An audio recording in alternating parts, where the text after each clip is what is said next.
মায়ের বাসায় মা না থাকলে যে কত খালি খালি লাগে সেটা হয়তো বা এতদিন পরে বুঝতে পারলাম। মানে শ্বশুরবাড়িতে থাকছি, বেড়াইতে গেছি, তখনও মা, বাইরে ছিলাম তখনও মা, যে কোনো দরকারে মা তো অবশ্যই থাকে।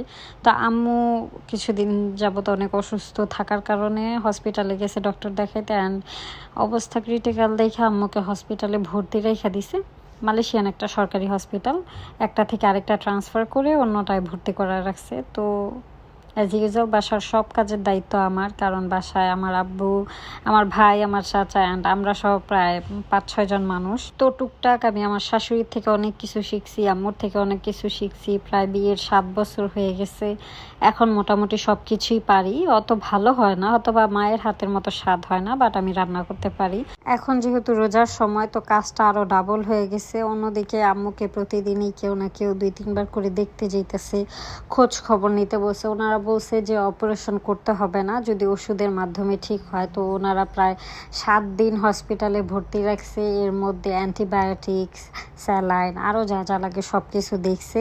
অ্যান্ড আমরা 5 দিন পর নিয়ে আসতে চাইছি, বাট ওনারা বলছে না, প্রায় 6 দিন প্লাস থাকতে হবে।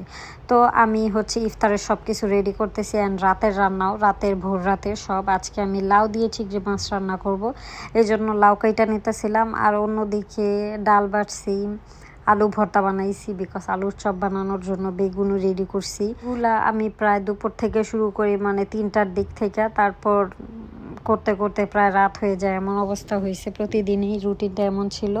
এখানে ছোলা বাগার দেয় যেটাকে বলে, ওইটা করতেছিলাম। বাট ট্রাস্ট মি, একদিনও ছোলা আম্মুর মতো হয় নাই, আর একদমই মজা হয় নাই। 2 দিন খাইছি, পরে আর বাগারই দিই নেই ছোলা।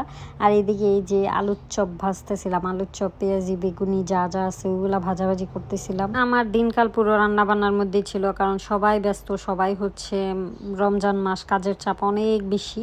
তো এই কারণে আর আম্মুকে অনেক মিস করতেছিলাম, বিকজ মানে আম্মু ছাড়া খাওয়া দাওয়া, রান্না বান্না, মানে সব কিছু এত, হয়তোবা আমি কাজ করতেছিলাম ঠিকই, বাট যখন খাইতে বসতেছি এত ছিমছাম একটা পরিবেশ, খুবই অকওয়ার্ড। আব্বু তো ছিলই, কিন্তু আব্বু তো সবসময় কাজে থাকে, তো সবসময় ঘরটা মায়ের সাথেই শেয়ার করা হয়, যার কারণে আরও বেশি মিস করতেছিলাম। এখানে ইফতারের সময় হয়ে গেছে, আমি প্রায় প্রতিদিনই সব কিছু বানাইছি, মানে এটা ফিল করতে দেই নেই যে আম্মু নাই, যার কারণে আইটেম হয়তো বা কম হয়ে গেছে, এরকম একদিনও হয় নাই। তো ইফতারের পর এখানে আবার আমি লাউ দিয়ে চিংড়ি মাছ রান্না করতেছিলাম। রমজানে এমনিতেও ইফতারের আইটেমের কারণে রান্নাবান্না অনেক বেশি হয়, যেমন রাতের দুই রাতের খাবার প্লাস ইফতার থাকে। এছাড়া আমার একটা ছেলে আছে, যার জন্য সকালে ওঠা যাওয়া আসা সব কিছু মিলিয়ে খুবই ব্যস্ত দিনকাল যাচ্ছিল। কিন্তু আলহামদুলিল্লাহ আম্মু একদম সুস্থভাবে বাসায় ফিরে আসছে প্রায় আরও 1 সপ্তাহ হয়ে গেছে। আর এটা ছিল আম্মুকে যেদিন আমরা দেখতে চাইতেছিলাম, আমি,